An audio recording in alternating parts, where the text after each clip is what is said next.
Welcome, Naman. He doesn't need any introduction. The applause was good enough. I want to ask you something. The Stranger Murders, the other books.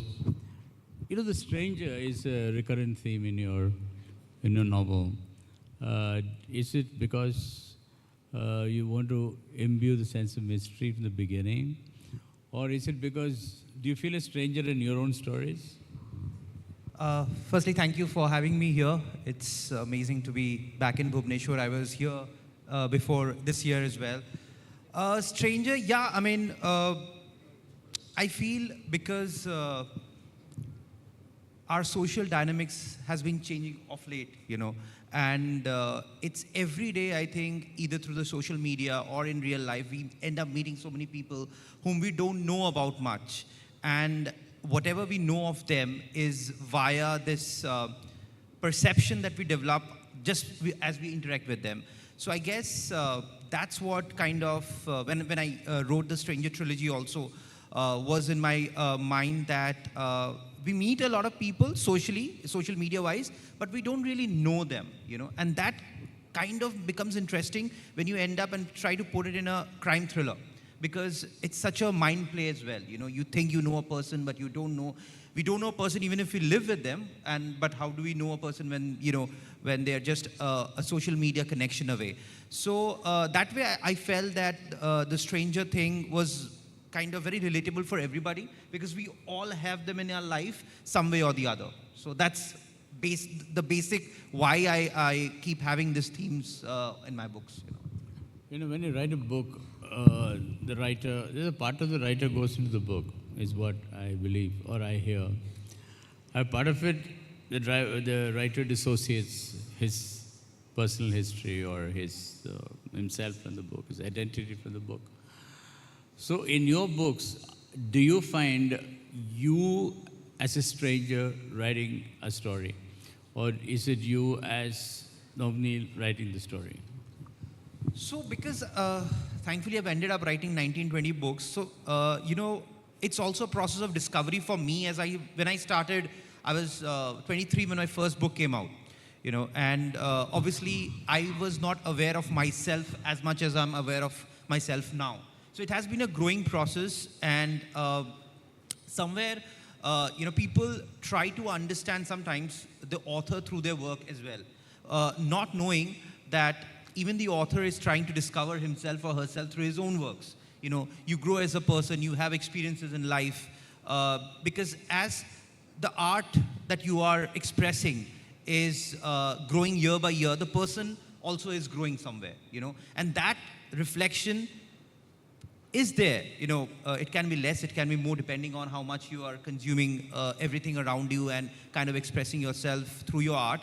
But I feel it's such a intimate process of you and your art, and I have felt it from the time when I was 23, and when you are in your early 20s, you're very arrogant in a very foolish way.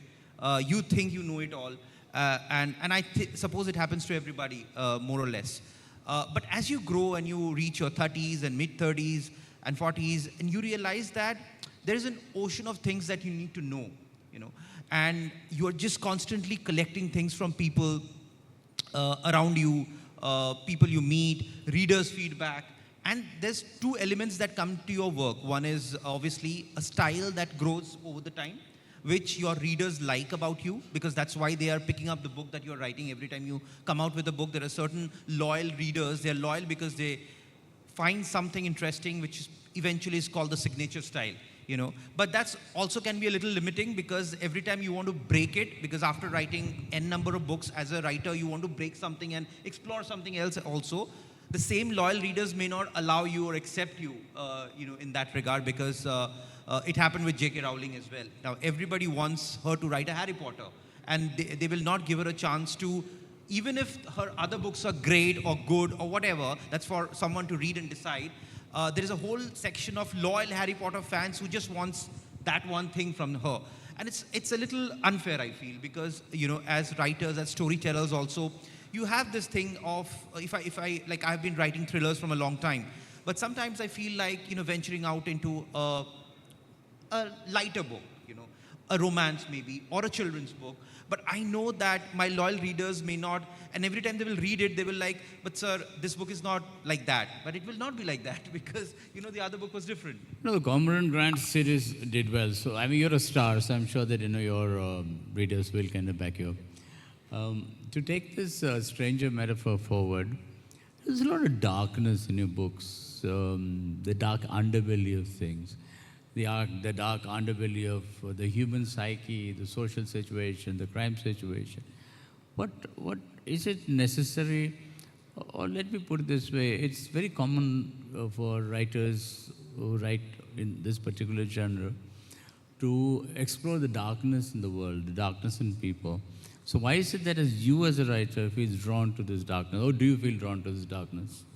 So I feel, for me personally, I love writing and exploring human beings, and I also feel that people who read or watch content on television or OTT or cinema halls or theaters, they are there to watch or see or read about human beings, and somewhere I feel, though we don't talk about it, I think authors are a little warped and twisted. Somewhere, there's a small brain somewhere which is warped and twisted. Maybe it's not in our conscious self, or maybe it is, we don't express it. So that's what kind of draws us into this dark zone where we want to ourselves see what a human being is capable of in a certain situation. And that's what makes it interesting to read, because if as a thriller writer or a normal writer who's writing different genres, if I end up writing about emotions which are there, we are seeing it every day, there will be a relatability, but I feel, a thriller has to have certain shock elements as well, and when I say shock element doesn't mean that I have to deliberately keep them to shock the readers, but those are elements that come up from, the society we live in. Most of my thriller novels have been inspired by real life incidents, Yeah. And real life incidents, real life crime is dark. I mean, it's not light. So I feel, I think authors are a little warped and twisted, so that's why they kind of like that zone. And there's something about dark things that people at large also, are very eager about, curious about. So it calls to their own darkness? Yeah, I guess. And maybe it's also that using that darkness, they also see their own darkness somewhere. Yeah, because reading is such a personal thing, where you bought a book, you go to your bedroom, you open the book and read. And even if you connect to a certain darkness written in the book, you don't need anybody, you don't have to hide anywhere, because you are relating. So there's no, public stigma attached to it that someone will know that you're relating to a certain dark elements within the book, which makes the reading experience very different from everything else, So that could be one. For me, it's definitely, I love human psychology. I love how people unpredictably react in situation. We have a set notion that, if this is a situation, this is how I'm going to react. We are all very moralistically correct till things happen to us. So, do you think you could commit a crime? Do you think you want to murder somebody? Sorry, I didn't get you. I said, do you want to murder anybody? Do you want to commit a crime? I don't know. I mean, I think we all are potential killers in some way, Okay. Yeah, because, and for me, because I'm expressing it, so that urge is going away, I guess. But there is because art as an expression also kind of relays you of something that is growing in your head also. It's like, because art is an expression, So some people, paint and feel relieved. Some people create music to go to their dark zone and feel relieved. And for me, it's, writing it out there, and I think storytellers also live in a fantasy world, and in our fantasy world we can be anything. No, the theory of many philosophers is that man is capable of doing anything, especially murder. So do you think you will be able to kill somebody and not get caught? Sorry, it's a frivolous question, but I thought I need to ask you. Now we talk about darkness. I remember a long old conversation I had with P.D. James in a London house, and we were talking about the contrast between Agatha Christie and her works and works of that kind. So we generally had this interesting insight about Christie's books as, he said, the friendly neighborhood murderer. He's not dark in an obvious way. The setting is pleasant, a country house, which is actually given the birth later to the cozy novel mysteries and stuff like that. While on the other hand, though they're very similar settings, Smith's books are also they're very similar settings. England, they are dark. All right. So, if you were given a choice, would you be able to write a friendly neighborhood murder story? So I've already written a book which is kind of light-hearted thriller is what I'm calling it, which might come out next year. But why not? I mean, for me, it's not the genre or the subgenre of crime, because friendly neighborhood murder comes in a very subgenre of a crime thriller.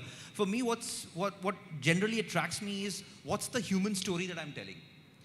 And if that human story is interesting enough, it's keeping me engaged in my mind, then I'll attempt it for sure. Because everything else, whether it's a friendly neighbor story or a corporate murder, or a very light-hearted, like a Thursday Murder Club, a quirky murder thing, everything else happens later on. First is, what is that human story I'm going to say, and is it hooking enough for me? Because if it has to come from me. If I'm not hooked enough, then I don't think the readers will be hooked when they read the book. So for me, it's very important that is that idea or the thought and the emotion that I'm going to explore in a story, is it something that's not leaving me, and is it kind of pushing me to explore it more and more? And then everything else, whether the genre or it's a friendly neighborhood, then that's a milieu basically. We can set it up the way we want to. But the basic thing is, what is that human story that I'm going to say? All your books, nearly all your books, have been adapted on the screen. Some, I think you've written the story yourself. Yes. How does it translate? I mean, is it better when you write it yourself, or do you? I mean, the usual cliched question. I mean, do you lose part of it, or do you gain part of it, or what you lose, do you gain another way? I mean, how do they translate on the screen? How faithful it is to your intention? So the adaptation process, right? The adaptation. Yeah. So I've been fortunate enough that like almost 4 or 5 of my books have been adapted on screen. But I was very excited when the first book was about to be adapted. And then from then on, I was very scared that my books are going to be adapted, because in India, adaptation is kind of a scam, I guess. Because we don't know how to adapt a particular literary work on screen is what my personal belief and understanding is. Obviously, there's no grammar to it, but yet, having said that, there's no grammar, there is something which you need to, and that's why the West does an amazing work on an average by adapting, certain thrillers and all. What I felt was, because people who want to adapt a book, they themselves have so much of ego that they want to make it their story. And in the end, they want to make what they think the story should be and not what the story is. And thereby, I feel they go away from the truth of the novel. My only point is, if you are taking up a novel to adapt, why don't you just stick to it? Otherwise you can create an original idea and make a screenplay out of it or a show out of it. So if you take a book, I think the truth of the book has to reflect you can change the way it looks. You can change the approach, how you want to shoot it, or the look wise, but the truth of the book has to be there. So in a way, I'm a little, I have been a little disappointed with the adaptations, not only of my books, other books, because I keep reading books which get adapted also of Indian writers and other writers that, and just because it's a learning experience, because how to, what was taken, what was not taken, how interesting one thing has been done. But overall, for me, it has been till now, it has been a little disappointing exercise.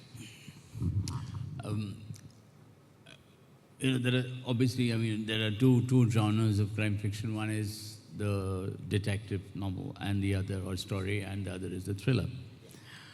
Now there is this subgenre called the erotic thriller. I don't think you're entirely an erotic writer, but what would you classify your thing mainly as a thrillers, right?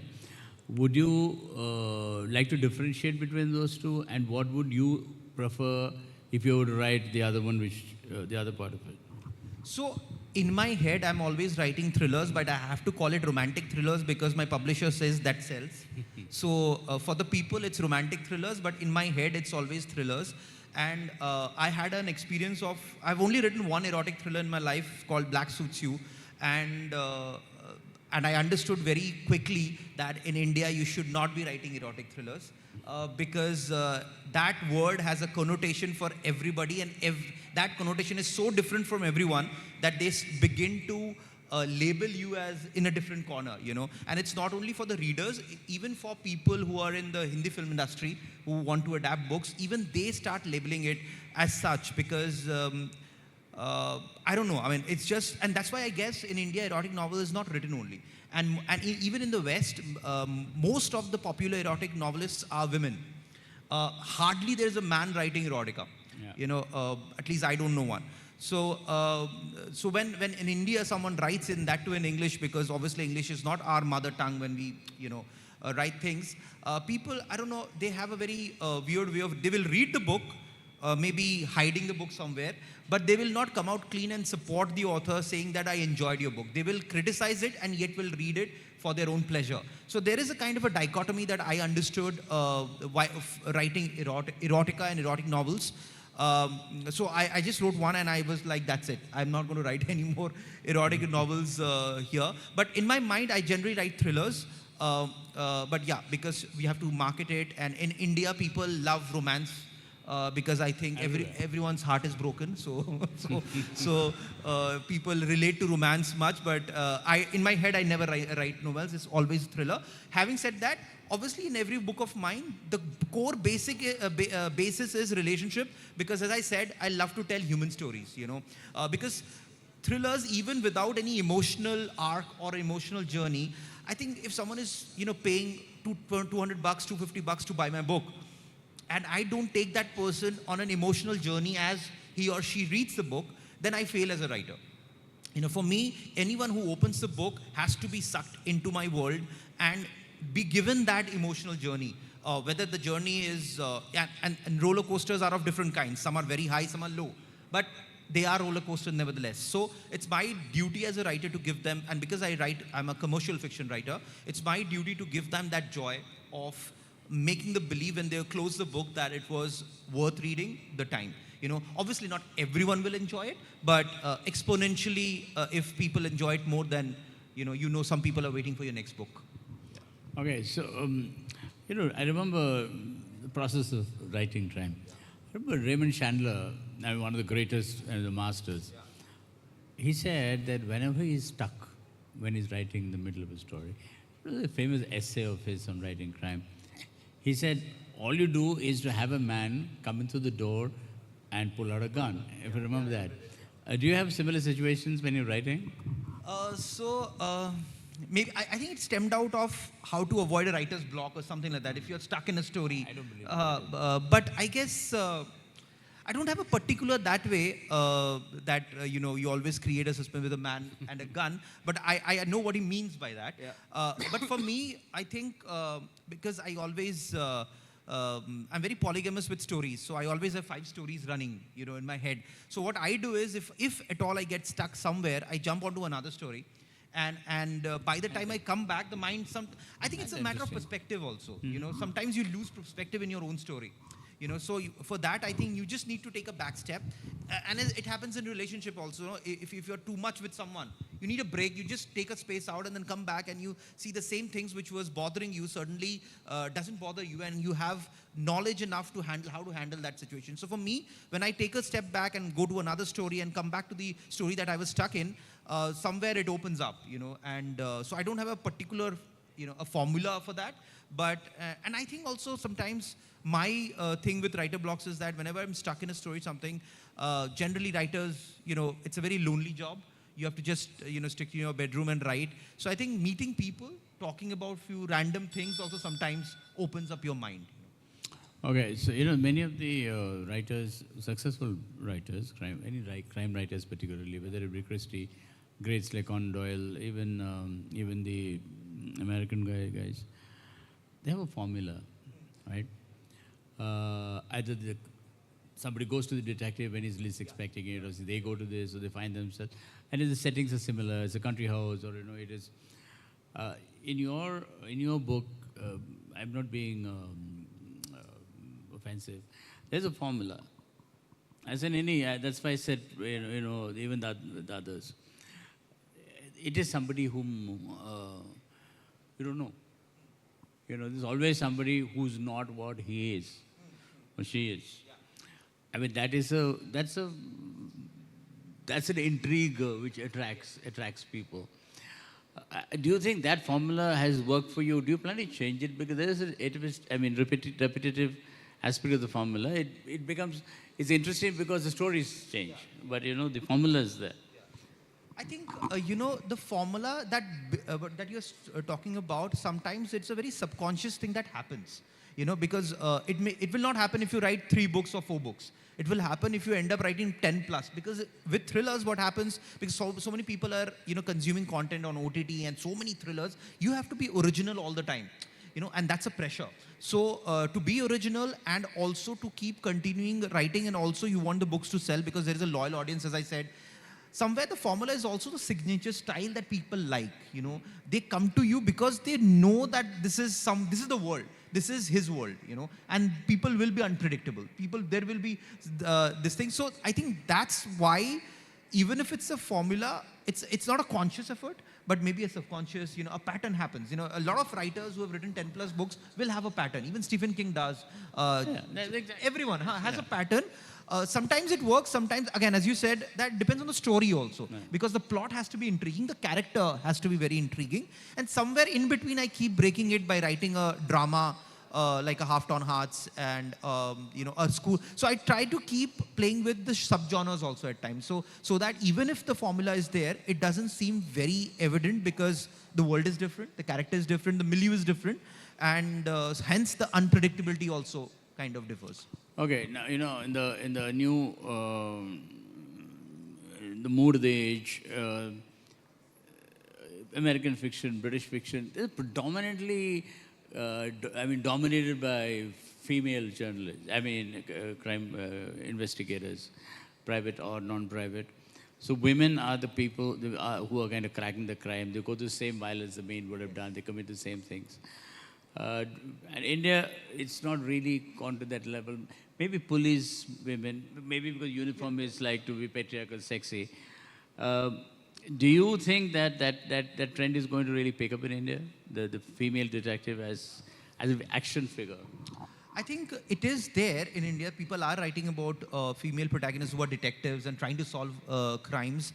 But I think a lot of it depends on the kind of social design that we all come from. And that's where, otherwise, if you end up writing, something which is a very alien concept, in India, even for real, there are very few real women detectives, and not only there are few, lot of people don't even know them. Not only detectives, but even in crime investigators in general, crime journalists and all. So I feel it's also a kind of offshoot of what is happening around you in the society. I think the more women take part in society, like more women become crime journalists, slowly that shift will come into literature also. Then we will see, because in a lot of OTT shows and all, the women are taking charges, and I feel the more we see it happening for real, the more it will be kind of aped by the authors in their books. Delhi crime and Arya are the only 2 things I can think of which, the women are very strong, this thing. Now, I think your main contribution so far has been, you're young, you're a young writer, and you have been able to create a large young audience and to bring the thriller, especially the Indian thriller, which is new, comparatively newer, word to the youth. I think that is one of your major contributions, I personally think. And it goes beyond the romantic or the erotic or whatever. What's your next phase in adulthood? What's the next phase for the adult? Adult means no longer so young. Yeah. So I remember from when I debuted in 2008 till now, crime or thriller writing in India, especially in the English language, was so something had to happen because we are talking about thrillers. So, so yeah, the crime thing. So sorry. Thank you. So it was like, it was a fight with the publishers also, because everyone wanted, as I said, romance sells and all. It was my personal fight that, why don't you just give them, I think people presume a lot about readerships, people presume that, this is what, if they have liked this, please give them 20 more of this kind of things. I kind of don't, believe in that, because it's always, you don't know how the readers will react to something fresh, something new, and that's the challenge, that's the adventure we all love, So for me, yes, right now the thriller market has definitely opened up, and I see new writers coming into thriller zone and everything. But the next step is me also. I want people now, the youth that has connected to me through the thriller novels, they kind of shift to serious crime writing, crime thriller writing, basically. Like noir. Yeah, noir, and which is more not on a surface level crime, but when we go a step deeper into the psychology, the motives, the world, that I believe is my next thing, and that I would love my readers to be with me on that. So would you like to leave the comfort of your métier and venture into science fiction or science fiction crime, time travel crime, which is quite, okra in foreign. So I don't know, again, science fiction genre, anything, as I said, if I get a story a story strikes or an idea strikes which I feel is interesting, and it's kind of being with me throughout, I'll definitely kind of attempt. I am dying to write a children's thriller, like I call it the toddler thriller. Catch them young. Yeah, very young, which less than 10 years can read. Kind of dangerous. You're implanting criminal thoughts in their And minds. that is not happened, actually. That is not happened. But I have few ideas, and I'm dying to write that and see if kids like it. And it is also on a bigger aspect that I want little kids that the habit of reading should be inculcated in them from when they are young, because it cannot suddenly come at the age of 24. It has to come when the age of 6 or 7, That's 8. a good idea. Talking murder, I think the chair is going to kind of murder me if I continue this by the both of us. Yeah. So it's been a fantastic discussion. It was a pleasure talking to you. Thank you. Pleasure Thank you. talking. Thank you so much, everyone. Thank you.